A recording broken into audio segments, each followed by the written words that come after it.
Tanguay électronique, en première ligne.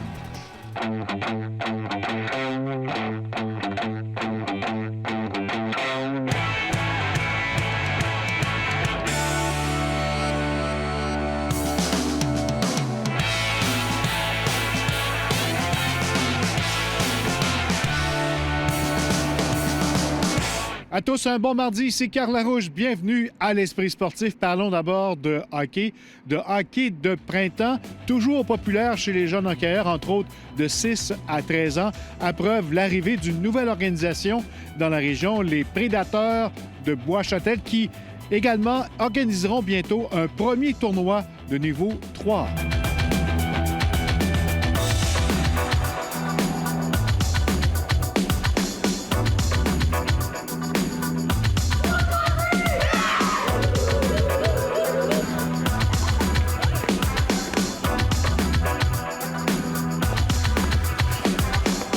Bruno Fontaine, bienvenue à l'Esprit sportif. Merci beaucoup d'avoir répondu à l'invitation. Ça fait plaisir. Bruno, c'est quoi les Prédateurs?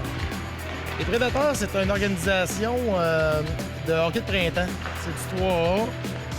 C'est des jeunes de 6 ans à 14 ans qui évoluent jusqu'à mi-juin dans différents tournois de la province, surtout de Montréal, Québec, Drummondville. On regarde aussi en haut des défenseurs, qu'est-ce qu'ils font? On voulait donner une chance à d'autres personnes de pouvoir venir jouer le hockey de printemps à coût un peu moindre. Puis moi, c'est ma philosophie. Je trouve que c'est quand même rendu dispendieux le hockey aujourd'hui. Un groupe de joueurs de partout dans la région de Québec? C'est partout dans la grande région de Québec, oui. Mais ça peut aussi aller chercher des joueurs, même au Saguenay ou dans le Bas-Saint-Laurent ou en Beauce. Il n'y a pas de frontières nécessairement au hockey de printemps. Quand on parle de 3A, est-ce qu'on parle encore d'élite? En fait, il y a maintenant 3 catégories qu'on va appeler le D1, Division 1, Division 2, Division 3. Dans le passé, moi-même, je coachais dans les années 2004-2005. C'était l'élite. On avait une équipe qui représentait la région ou la très grande région de Québec. Puis on allait se promener dans le coin de Montréal, Ottawa ou Toronto. Mais maintenant, c'est pas mal ouvert à tout le monde. Mais on a développé des divisions D1, D2, D3. Pas nécessairement notre organisation, mais au niveau des ligues. Alors, c'est plus développé pour que ce soit accessible à tout le monde. La défense, tu as le choix aussi. Tu peux prendre un lancer. Chaque entraîneur va développer son équipe à sa manière, mais évidemment qu'on peut dépasser les bases du hockey, c'est-à-dire on est nécessairement plus jeune, oui, on va développer plus les virages brusques, transport de rondelles, etc. Mais quand on arrive avec des plus vieux comme ça, on peut développer tout de suite avec un système de jeu puis stratégie pour une équipe. Là, au lieu de, on peut skipper un peu, si on veut, le hockey de base. C'est du hockey de printemps, ça veut dire que les jeunes ont fait leur saison régulière dans leur ligue respective. Est-ce que les jeunes sont encore motivés à jouer au hockey? C'est surprenant. C'est surprenant. Les jeunes, là, ils ont l'énergie. C'est sûr qu'on ne fait pas 3-4 pratiques par semaine non plus. On essaie de minimiser ça à 2 pratiques, là, parce qu'il y a quand même les tournois au travers. Parce que ils font au minimum de 12 parties à cause des 3 tournois. Ils sont assurés de 4 parties par tournoi. Vous organiserez vous-même un premier tournoi? Là. Oui, c'est ça. C'est vraiment, les jeunes, ils mangent des tournois. C'est comme le summum pour les jeunes aller en tournoi et essayer de gagner la coupe à la fin. Nous, on organise justement, on a 2 fins de semaine de tournoi ici à Bois-Châtel et à Saint-Augustin. Du 20, 21, 22 mai et 28, 29, 30 mai. C'est nos 2 tournois qu'on va avoir ici cette année. Peut-être qu'on va changer de date l'an prochain, on ne sait pas encore. On va le savoir plus dans l'été. Pour l'instant, là, on invite tous les gens à venir nous voir là, ces 2 fins de semaine-là à Bois-Châtel et Saint-Augustin. C'est quand même du très bon hockey. Là. Les jeunes là, qui viennent ici, c'est des jeunes qui veulent apprendre. C'est des jeunes passionnés qui mangent du hockey. Nous, on a 43 équipes à notre tournoi à date. Là. Pour une première année, c'est excellent. Là. On a juste une division qui est division 2. Dans le hockey de printemps, il existe division 1, 2 et 3. Et cette année, on a seulement division 2.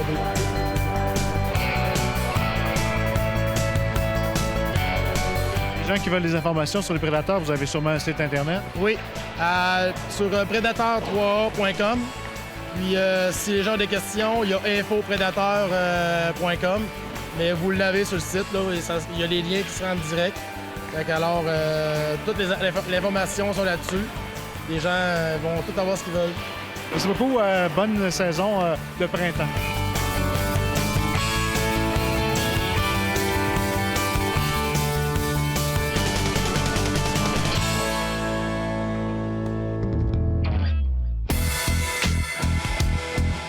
Au football, Philippe Gagnon prendra part au mini-camp NFL des Giants de New York du 6 au 8 mai prochain.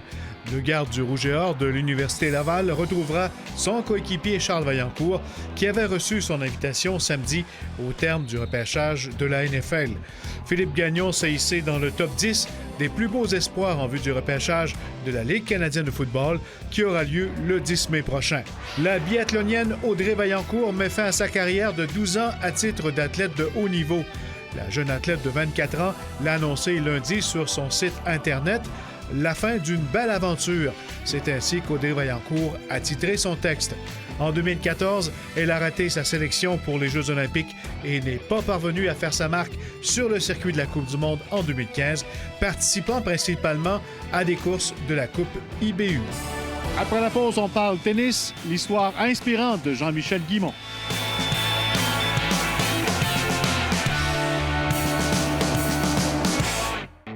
L'Esprit sportif souligne l'excellence du Rouge et Or football. Il n'y a pas que sur le terrain que le Rouge et Or bat des records. Depuis la création du programme en 1995, ce sont plus de 1,6 million de spectateurs qui ont franchi les tourniquets du stade. Un 13e joueur important pour le Rouge et Or. Saison après saison, la meilleure ambiance au pays, c'est au match du Rouge et Or. Les réputés et très courus tailgate et la présence d'un booster club font l'envie de toutes les équipes de football universitaire au pays. Le nom de Jean-Michel Guimont vous dit peut-être quelque chose. Au cours des années 80-90, il s'est illustré sur la scène du tennis canadien. Son après-carrière a été plutôt difficile. On parle même d'une descente aux enfers. Il s'est repris de plus belle et depuis 5 ans, il dirige le programme tennis du côté du club Montcalm. Voici l'histoire d'un homme inspirant avec André Martin.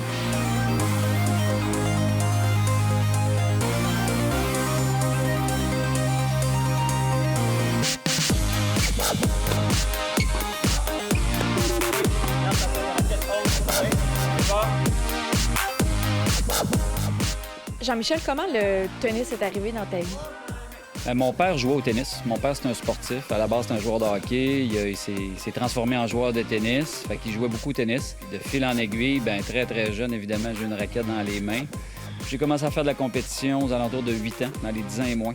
Puis ça l'a arrêté aux alentours de 20 ans environ. Tu as eu un beau parcours. Oui, j'ai eu un parcours assez intéressant. Je me suis quand même classé dans l'élite canadienne de tennis. J'ai tenté un petit peu le circuit de l'ATP. J'ai même réussi à faire des rondes dans certains circuits Slazenger et tout ça. Ma carrière s'est un petit peu arrêtée au niveau canadien là, par la suite. Oui, c'est pas grave pour celle-là.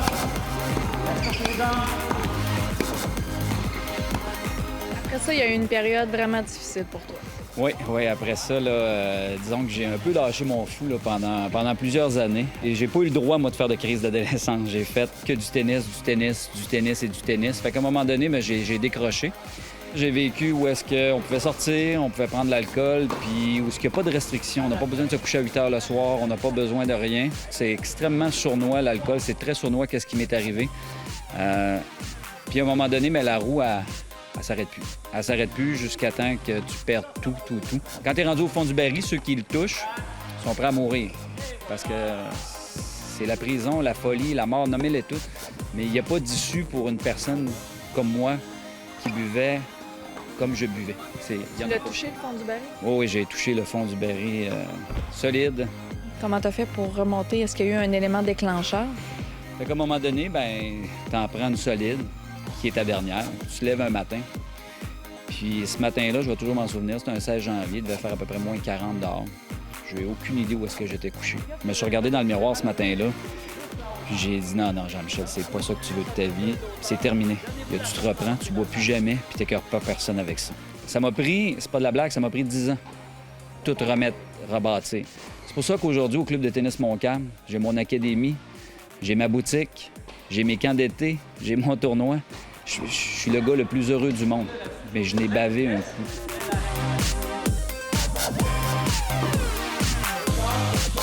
On a des groupes de 4 à 6 ans, on a des 6 à 8, puis on en a jusqu'à ados, jusqu'à 16-17 ans. On donne des cours de groupe aussi pour les débutants, les intermédiaires, les avancés. Durant la semaine, beaucoup de cours privés, semi-privés. Ce matin, on donnait des cours, c'est des gens qui jouent quand même très, très bien au tennis.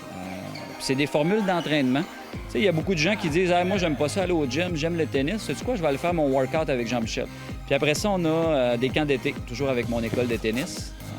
On a des camps d'été toute la semaine. Ça commence le 27 juin. Dans ta philosophie, le plaisir est très important. Oui, vraiment important. Vraiment, vraiment important. Pourquoi? Parce qu'à un moment donné, j'en avais plus de fun à jouer au tennis. J'en avais plus pantoute. C'était une corvée.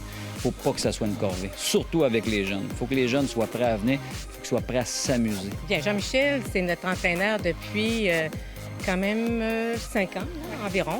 C'est un excellent joueur, un excellent technicien. C'est toujours dans le plaisir et l'agrément, alors c'est très agréable. Vous savez que Jean-Michel revient de loin, qu'il y a une période de sa vie très difficile. Comment vous voyez ça? Courageux. Courageux, le mot, vraiment. Puis pas lâché. Il n'a pas lâché, puis il avait une vision de ce qu'il voulait. Et là, il est rendu là, il l'a atteint. Je pense qu'il est très heureux de ça.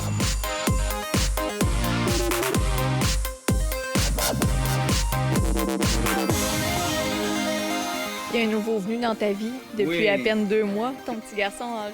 Henri, qui est rendu une vedette. Les gens me parlent plus d'Henri que de moi maintenant, puis c'est bien correct. C'est un bébé merveilleux. Quand je vous disais que j'ai tout perdu, il y a 10 ans, j'aurais jamais rêvé avoir une boutique, une école de tennis, un tournoi, une femme, puis un bébé. Puis si je peux juste dire, s'il y en a qui pensent qu'il n'y a pas de lumière, là, croyez-moi sincère, il y en a une. Il y en a une parce que Henri, c'est la cerise sur le sundae. Avec ma blonde, évidemment, c'est toute ma vie. Puis notre vie, on l'a construit ici au club de tennis Montcalm, puis on est vraiment fiers de ça. Voilà qui complète l'esprit sportif pour ce mardi. On se dit à demain. Bye bye.